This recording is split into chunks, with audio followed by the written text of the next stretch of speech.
जो हम 1880 और 1890 1920 वाला क्वेश्चन कर रहे थे, उसकी पहली जो टॉपिक था रेलवेज, वो हमने कर लिया था। अब नेक्स्ट टॉपिक है हमारा एग्रीकल्चर एक्सपेंशन, मतलब कि एग्रीकल्चर का विस्तार, कृषि का विस्तार। इन colonial period cultivation expanded rapidly for a variety of reason. जो कॉलोनियल पीरियड था उसमें कल्टीवेशन मतलब कि जो फसलें हैं उसका विस्तार काफ़ी तेज़ी से हुआ, क्योंकि जो है उसका कारण था वैरायटी, जो थी वैरायटी बहुत आ चुकी थी।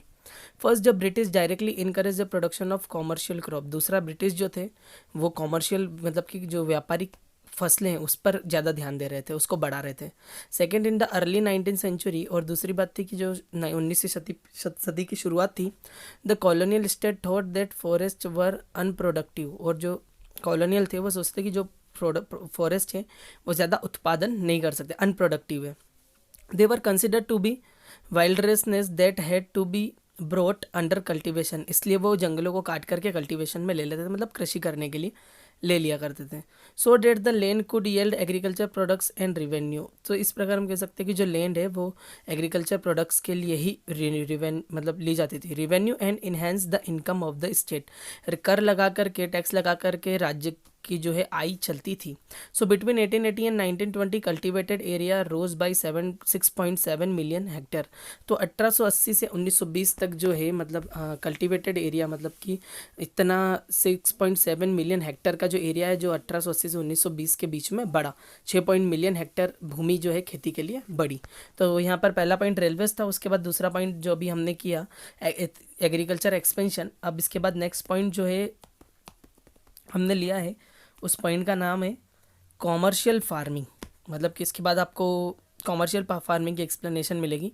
कॉमर्शियल फार्मिंग में ये है कि वाणिज्यिक खेती जिसको कहते हैं, वाणिज्यिक खेती जिससे पैसा प्राप्त हो।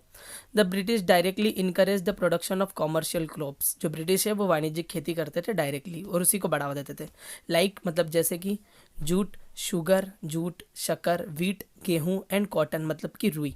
The demand for this crops increase in the 19th century.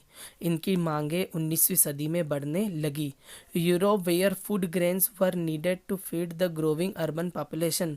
Europe और के ऐसे क्षेत्र जहाँ पर फ्रूट ग्रेन की सबसे ज़्यादा आवश्यकता होती थी, वहाँ जो वहीं पर जो है ज़्यादा पॉपुलेशन होती थी, वहीं पर ज़्यादा प्रोडक्शन किया जाता था। And raw materials for required for industrial production. और साथ साथ ही उसके जो रॉ मटेरियल इंडस्ट्री प्रोडक्शन के लिए लगता था, उस रॉ मटेरियल को भी जो है उसका भी उत्पादन किया जाता था।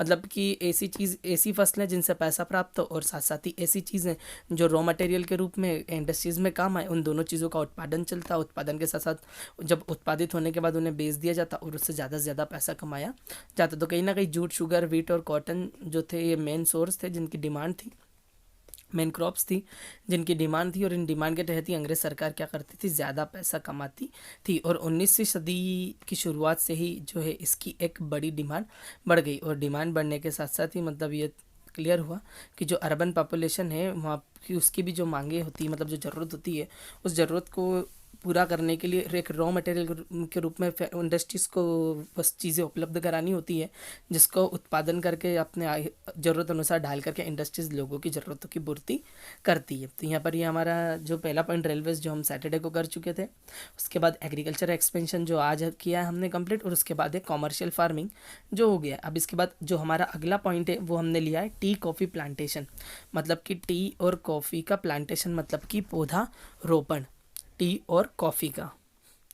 T coffee plantation, large areas of natural forest were clear to make way for tea coffee and rubber plantation. बड़ा जो ज़मीन का हिस्सा है, भूभाग है, उसे क्लियर किया गया, उसे प्लेन किया गया, समतल बनाया गया, ताकि क्या कर सके वहाँ पर टी मतलब चाय, कॉफ़ी और रबड़ का पौधारोपण प्लांटेशन किया जा सके। To meet Europe's growing need for this commodities, क्योंकि यूरोप को इन कमोडिटीज़ की बहुत ज़्यादा ज़रूरत थी। The colonial government took over the forest. जो कॉलोनियल गवर्नमेंट थी उन्होंने जंगलों को ले लिया था।